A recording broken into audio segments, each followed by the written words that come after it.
ತಾರಾ ಎಂಬ ಒಂದು ಸಣ್ಣ ಹುಡುಗಿ ತನ್ನ ಚಿಕ್ಕಪ್ಪ ಚಿಕ್ಕಮ್ಮನ ಜೊತೆ ಇರ್ತಿದ್ದಳು.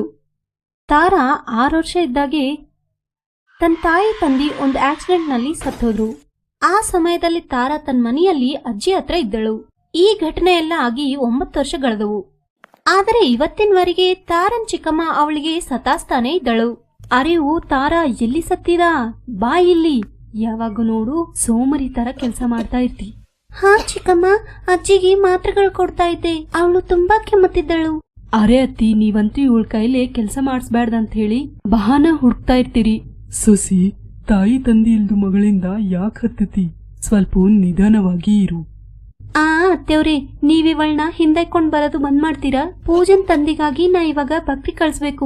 ಹೋಗು ತಾರಾ, ಹೋಗಿ ನಿಮ್ ಚಿಕ್ಕಪ್ಪಗ ಈ ಬಾಕ್ಸ್ ಕೊಟ್ಟು ಬಾ. ಮತ್ತು ಒಂದು ಮಾತು, ಚಿಕ್ಕಪ್ಪ ಮಗಳು ಕಲ್ತು ಕಚೇರಿ ಮಾಡ್ಕೋತ ಕೂಡ್ಬೇಡ್ರಿ. ತಾರನ್ ಚಿಕ್ಕಪ್ಪ ಕ್ಷೇತ್ರದಲ್ಲಿ ವ್ಯವಸಾಯ ಮಾಡ್ತಿದ್ದನು. ತನ್ನ ಕೆಲ್ಸಕ್ಕ ತಕ್ಕಂಗ ಸಂಬಳ ಯಜಮಾನಿ ಕೊಡ್ತಿದ್ದನು. ತಾರಾ ದಿನ 2 ಗಂಟೆಗೆ ಟಿಫಿನ್ ಕೊಡಲು ಕ್ಷೇತ್ರಕ್ಕೆ ಹೋಗ್ತಿದ್ದಳು. ತಾರನ್ ಚಿಕ್ಕಪ್ಪ ಮುಖೇಶ್ ತಾರಾಗೆ ತುಂಬಾ ಪ್ರೀತಿಸ್ತಿದ್ದನು. ತಾರಾಗ ಹಾಡೋದಂದ್ರೆ ಇಷ್ಟ. ತನ್ನ ತಂದಿಲಿಂತೆ ತನ್ಗೆ ಅಭ್ಯಾಸ ಇದೆ ಅಂತ ಮುಖೇಶ್ ಅಂತಿದ್ದನು. ಮುಖೇಶ್ ತಾರನ್ ಜೊತೆ ಕಲ್ತು ಹಾಡಾಡ್ತಿದ್ದನು. ತಾರನ್ ಧ್ವನಿ ಎಷ್ಟೋ ಸಿಹಿಯಾಗಿ ಇತ್ತು. ಆದ್ರೆ ಸಬಿತಾಗ ತಾರಾ ಹಾಡಾಡೋದು ಇಷ್ಟ ಇರ್ತಿರ್ಲಿಲ್ಲ. ತಾರಾ ಹಾಡಾಡ್ಬಾರ್ದಂತ ಸಬಿತಾ ಅನ್ಕೋತಿದ್ದಳು. ಸಬಿತಾ ತನ್ನ ಮಗಳು ಪೂಜಾ ಸಲುವಾಗಿ ಹೊಸ ಫ್ರಾಕ್ ತಂದು, ಪೂಜಾ ಇಕ ನಿನ್ ಹೊಸ ಫ್ರಾಕ್, ನಾಳೆಗೆ ಜನ್ಮಾಷ್ಟಮಿ ದಿನ ನೀ ಇದೇ ಫ್ರಾಕ್ ಹಾಕೋಬೇಕು. ಗುಡ್ಯಾಗ ಪೂಜೆ ಮತ್ತು ಭಜನಿ ನಡೀತಾವೆ. ಇದಂತೂ ತುಂಬಾ ಸುಂದರವಾಗಿದೆ ಅಮ್ಮ, ನಾ ಇವಾಗೇ ಹಾಕೊಂಡ್ ಬರ್ತೀನಿ. ಸೊಸಿ, ನೀನು ಪೂಜನ್ ಸಲುವಾಗಿ ಒಂದು ಫ್ರಾಕ್ ತಂದಿರುವಾಗ ತಾರನ್ ಸಲುವಾಗಿ ಸಹ ತರದಿತ್ತು. ಏನ್ ಮಾತಾಡ್ತೀರತ್ತಿ, ನೀವಂತೂ ನನ್ ಪೂಜಾಗ ದಿಷ್ಟಿ ಮಾಡಿರ್ತೀರಿ. ತಾರಾಗ ಸಹ ತರಲು ನನ್ನ ಹತ್ರ ಅಷ್ಟು ಹಣವಿಲ್ಲ. ಸವಿತಾ, ನೀನು ತಾರಾನನ್ನು ಇಷ್ಟು ದ್ವೇಷಿಸುತ್ತಿರುವುದು ಸರಿಯಲ್ಲ. ಇರ್ಲಿ ಬಿಡಿ, ನೀವಂತೂ ತಾರಾಗ ಹೊಗಳ್ತಾನೇ ಇರ್ರಿ. ಮರ್ದಿನ ಜನ್ಮಾಷ್ಟಮಿ ಸಮಾರಂಭ ಪ್ರಾರಂಭವಾಗುತ್ತದೆ. ಎಲ್ಲರೂ ಗುಡಿ ಹೋದರು. ಗುಡಿ ಪೂಜಾರಿಗೆ ತಾರಾ ಎಷ್ಟೋ ಚೆನ್ನಾಗಿ ಹಾಡ್ತಾಳೆ ಅಂತ ಗೊತ್ತಾಗಿ ಹಾಡ್ ಹಾಡ್ಬೇಕಂತ ಹೇಳ್ತಾನೆ. ಮುಖೇಶ್ ಹೇಳಿದ ನಂತರ ತಾರಾ ಹಾಡಾಡ್ತಾಳೆ. ಯಶೋಮತಿ ಮೈಯಾ ಸೇ ಬೋಲೆ ನಂದಲಾಲಾ, ರಾಧಾ ಕ್ಯೂ ಗೋರಿ ಮೇ ಕ್ಯೂ ಕಾಲಾ. ಯಶೋಮತಿ ಮೈಯಾ ಸೇ ಬೋಲೆ ನಂದಲಾಲಾ, ರಾಧಾ ಕ್ಯೂ ಗೋರಿ. ಎಲ್ಲರೂ ತಾರನ್ನ ಹೊಗಳ್ತಾರೆ. ಇದೆಲ್ಲ ನೋಡಿ ಸಬಿತಾ ಅಸೂಯೆ ಪಟ್ಟು ಪೂಜನ್ನ ಕರ್ಕೊಂಡು ಮನೆಗೆ ಬರ್ತಾಳೆ. ಸಬಿತಾ ಮನ್ಸಿನಲ್ಲಿ, ದಿನಕ್ಕಾಗಿ ಇವಳ ನಾಟಕ ಹೆಚ್ಚಾಗ್ತಾ ಇವೆ. ಗುಡ್ಯಾಗ ದುಡ್ಡು ಸಿಂಗರ್ ತರ ಹಾಡ್ತಾ ಇದ್ದಾಳೆ. ಇವಳಿಂದಾಗಿ ಪೂಜನ್ ತಂದಿ ನನ್ ಸಲುವಾಗಿ, ನನ್ ಮಗಳನ್ ಸಲುವಾಗಿ ನೋಡ್ಕೋತಾ ಇಲ್ಲ.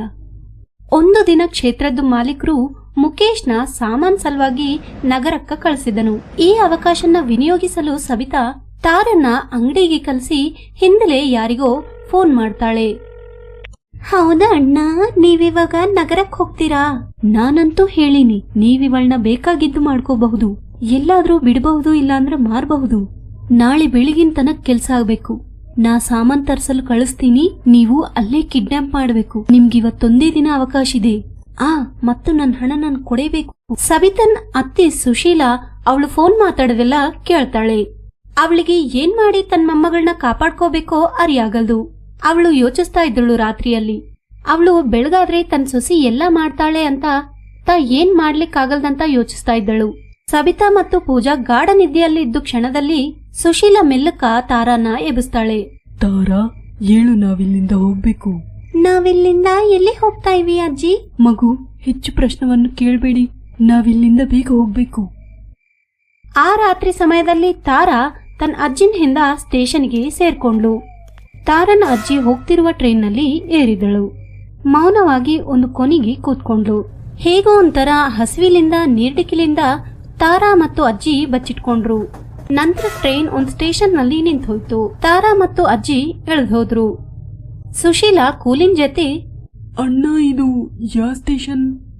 ಅಮ್ಮೋರೆ, ಇದು ಮುಂಬೈ ಇದೆ, ಮಾಯಾನಗರಿ, ಮುಂಬೈ. ಅಜ್ಜಿ, ನಾವು ಸಿಮ್ಲಾಲಿಂದ ಬಂದಿವೇಕೆ? ಏನಾಯ್ತು ಅಜ್ಜಿ? ಹೇಳು ಅಜ್ಜಿ. ತುಂಬಾ ನೀರ್ಡಿಕಾಗ್ತಾ ಇದೆ, ಕಣ್ಣು ತಿರುಗ್ತಾ ಇವೆ.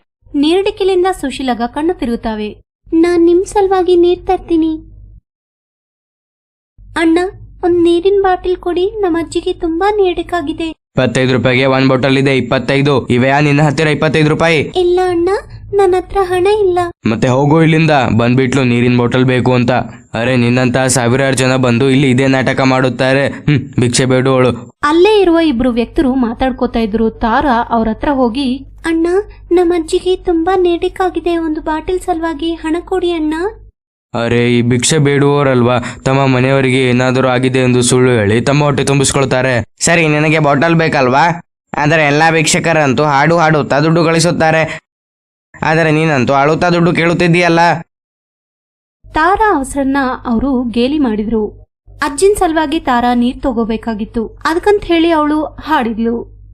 ಯಶೋಮತೆ ಮೈಯಾ ಸೇ ಬೋಲೆ ನಂದಲಾಲ, ಯಶೋಮತೆ ಮೈಯಾ ಸೇ ಬೋಲೆ ನಂದಲಾಲ, राधा क्यों गोरी मैं क्यों काला, राधा क्यों गोरी मैं क्यों काला. ಅರೆ ನಿನ್ನ ಧ್ವನಿ ಅಂತೂ ತುಂಬಾನೇ ಚೆನ್ನಾಗಿದೆ ಹುಡುಗಿ. ಇವು ತಗೋ ನಿನ್ನ 25 ರೂಪಾಯಿ. ನಿನ್ನ ಅಜ್ಜಿಗೆ ನೀರು ಕುಡಿಸು. ತಾರಾ ಅಂಗಡಿಲಿಂದ ಬಾಟಿಲ್ ಖರೀದ್ ಮಾಡಿ ಅಜ್ಜಿಗೆ ನೀರ್ ಕುಡಿಸಿದ್ಲು. ನಂತರ ಅಜ್ಜಿಗೆ ಸ್ಪೃಹ ಬಂತು. ಸುಶೀಲಾ ತಾರನ್ ಜೊತೆ ಸ್ಟೇಷನ್ನಲ್ಲೇ ಇರ್ತಿದ್ದಳು. ತಾರಾ ಹಾಡಾಡ್ತಾ ಅಜ್ಜಿನ ಜೊತೆ ಬೇಡ್ಕೋತಿದ್ದಳು. ಅದರಿಂದ ಬಂದು ಹಣಲಿಂದ ಅವರಿಬ್ಬರು ಏನೋ ಒಂದು ತಿಂತಿದ್ರು. ಸುಶೀಲಾ ಸವಿತನ್ ಬಾರಿಲಿಂದ ತಾರನ್ನ ಕರ್ಕೊಂಡ್ ಬಂದಿದ್ದಳು. ಆಗ್ಲಿ ಒಬ್ಬಳು ಏನ್ ಮಾಡ್ತಾಳೆ? ಅವರಿಬ್ಬರಿಗಾಗಿ ಮುಂಬೈ ಒಂದು ಗೊತ್ತಿಲ್ಲದ ನಗರ. ದಿನಗಳು ಗಳಿತಾ ಇದ್ವು. ಒಂದು ದಿನ ತಾರಾ ಅಲ್ಲೇ ಹಾಡಾಡ್ತಾ ಬೇಡ್ಕೋತಾ ಇದ್ದಳು. ಒಂದು ವ್ಯಕ್ತಿ ಟ್ರೈನ್ಲಿಂದ ತನ್ನ ಹೆಂಡತಿನ ಜೊತೆ ಇಳಿದು ಆ ಹಾಡಿನ ಕೇಳಿದನು. ಯಶೋಮತಿ ಮೈಯಾ ಸೇ ಬೋಲೆ ನಂದಲಾಲ, ರಾಧಾ ಕ್ಯೂ ಗೋರಿ ಮೇ ಕ್ಯೂ ಕಾಲ, ರಾಧಾ ಕ್ಯೂ ಗೋರಿ. ಅರೆ ಇಷ್ಟು ಮಧುರವಾದ ಗೀತೆಯನ್ನು ಯಾರು ಹಾಡ್ತಿದ್ದಾರೆ? ಈ ಶಬ್ದ ಎಲ್ಲಿಂದ ಬರುತ್ತಿದೆ?